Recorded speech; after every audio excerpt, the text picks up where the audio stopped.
Hello, I'm Mason. Welcome to People in Perspective. Today I'm here with my guest, Laura Piper, chef and owner of 2 restaurants in Chicago. So how are you doing today? I'm great. How are you? Yeah, I'm pretty good. So I would like to ask you a couple questions about your restaurant. So how many seats do you think are around in your restaurant? So at One North Kitchen and Bar, we have about 200 inside, and my patio holds about another 100 outside when the weather permits. And Stock and Ledger, we have about 160 seats. Nice. So I heard earlier that you were that when you went to your first restaurant, you didn't start right off as being the owner of the restaurant. You just came right in and decided you wanted to be a chef, and they took you, right? So yeah, I've been working in the restaurant business for a long time. So somebody bought a restaurant and asked me if I wanted to be part of it, and I said yes, but I wanted to run the whole show. I didn't want to have general manager. Generally is usually the boss of everybody. I wanted to take that position. Yeah, that sounds really good. Yeah, that's really good that you got that right off the bat. So what made you love to cook as a child? What did you do that really made you, decide that you loved cooking? I come from a farm family. My grandfather had a farm, and he always made really good food. And one of my earliest memories, probably my earliest memory ever, is dropping apple donuts into hot oil with my grandmother. Oh yeah, yeah. Which probably would be a problem at this, now in this day and age. But back 45 years ago, nobody cared. Uh-huh. And so we always worked the land. We always had apple trees and fruit, and so I was used to really fresh ingredients. And I think that is what led me in that direction. Yeah, that's really good. So where do you go to college? I understand you went to college because you love to cook, and you decided that you might want to do something with cooking. So where do you go to college? So my original degree is from Moraine Valley, and then I went to culinary school. So to be a chef, you go to a specific school for culinary arts. So not only do you learn math and English, but you learn how to knife cuts and methods of cooking. And so I eventually, about 14 years after I graduated from Kendall College, the culinary school, I taught there for 3 years. Oh yeah. How do you really enjoy teaching there? I love teaching. Yeah. Teaching's so great. And if you're a good chef, that's what you do every day. Every day you're making sure that everybody's doing the right job, but every day you're also teaching people a new skill, how to do something better, maybe safer, and maybe something they never knew before. So there's constant growth. Did you like a lot of your teachers when you were at that school? Did you think that they taught you well and that you learned a lot from that school? I did. That's why I not only chose to go there. It was a small school, and so I'm better in that environment, and that's what made me want to go back and teach too. Actually, and I come from a family of teachers too. It's great to teach and to get somebody to have that minute where they didn't understand something and now all of a sudden they get it. Yeah. It's a great feeling. And then to have them come back later on in life and say, what you taught me made a difference. Yeah. That's, I think, why teachers do it. Yeah, that's really good. And then, so what made you, do you have any other jobs as a child that before you were a chef and that kind of led you into wanting to be a chef? Yeah, so early on we had paper routes. I don't even know if people do that anymore, but we had paper routes, and then I sold vegetables door to door. My mom and I would plant a garden, and when the garden came to fruition, I'd line everything up in my wagon and go door to door and sell stuff. Because I wanted things, and my parents were good about saying, if you want things, you're going to work for them. Because you appreciate them better. I feel like that's for everybody right now. Parents are trying more and more to do that with their kids, to build the connection. So what is it, I understand you live in Chicago. What is it like to work and live in Chicago as you live there for a lot of your life now? Yeah, now more than half of my life I've lived in the city. I think it's great to grow up in the suburbs. It gives you a little more freedom and a little more latitude to move around freely. But I love living in the city. I live in a really ethnically diverse neighborhood where I can get all kinds of food all the time. Yeah, it always comes back to food for me. Yeah, always the food. Yeah, me too. I'm not even a chef, and I don't even like cooking, but food is always one of the biggest things. Yeah. So you love being a chef. You love cooking, right? So I do. Yeah. So every day, what makes you love cooking at your restaurant? Do you love the menu? Do you love what you get to make? Do you love getting to direct everybody? What's your favorite part about it? I like to hire cooks that are athletes.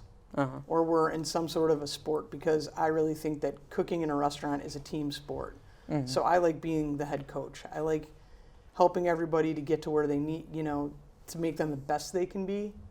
And I really enjoy when we had a really busy or really tough night, we do a lot of covers, or we just get slammed. I love the feeling of us all looking at each other and going, we did that together. Yeah, we did that. Yeah. It's like winning a big game. Yeah, I love that too. So tell me about your restaurant a little bit. How did you decide what the menu was?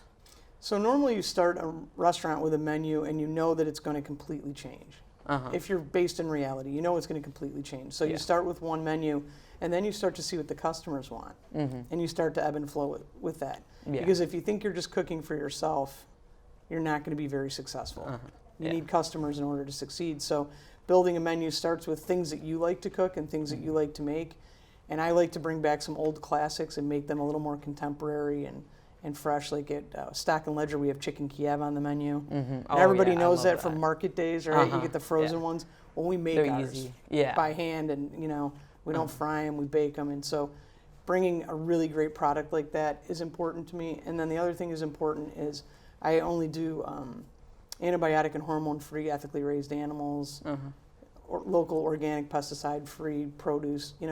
Putting good things in people's body, I think, makes them feel better when they eat, and then they'll come back. Yeah, that's something that a lot of people like to do. So you talked about location. So your first restaurant that you opened, you started being a chef at a while ago. So that was bottom of the office building, like many restaurants are in Chicago. So what did you do to make sure that it appealed to the right audience, that your restaurant and your food appealed to the right audience? So the Loop is an interesting character. It's a financial district. So it's a Monday through Friday business. There's not a whole lot of weekend business like there is usually in most restaurants. Yeah.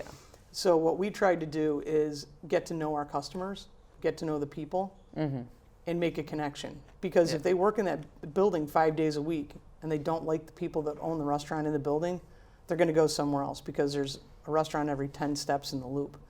So we really tried to make it feel like a local neighborhood restaurant, but located in the Loop. Yeah, and you guys were special because you're right across from the Lyric, so you got all those people coming to your restaurant too. So I'm sure that really helps. We do. We get a lot of repeat business, and it's the same thing. It's making connections with people. I think people like to go to restaurants where they know people and where they feel comfortable, and it's always nice when somebody knows your name. Yeah, and you guys have a good staff too that really keeps the restaurant going. And so you guys are getting pretty popular now, and I understand that you have done a few other interviews and things that where you talk about what you do and make food on cooking shows at gardens and stuff. So tell me about that.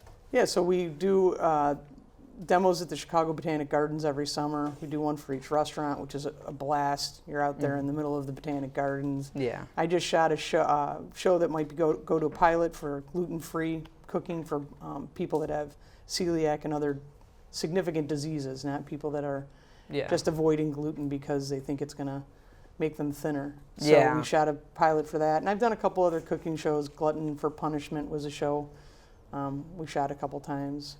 I did Check Please, which is a big Chicago-based show. Oh yeah.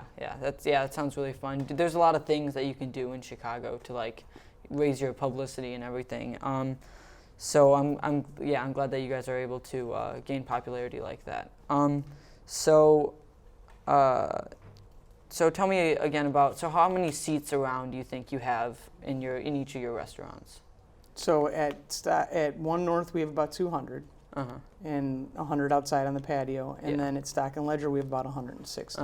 Yeah, your new restaurant. Are you still building your menu for that? Is it still you're finding new inspiration still? Yeah, new inspiration and significant changes based on what people want.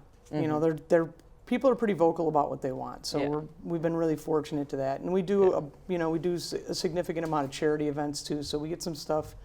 People from that will bring in different people, and then it also helps us to build our brand. To make everything bigger, and make sure everyone knows you. So that's really good. I had a really fun time hearing about your restaurant and your life. So that's all we have for today. Welcome to People in Perspective. This has been Asa and Laura Piper. See you next time.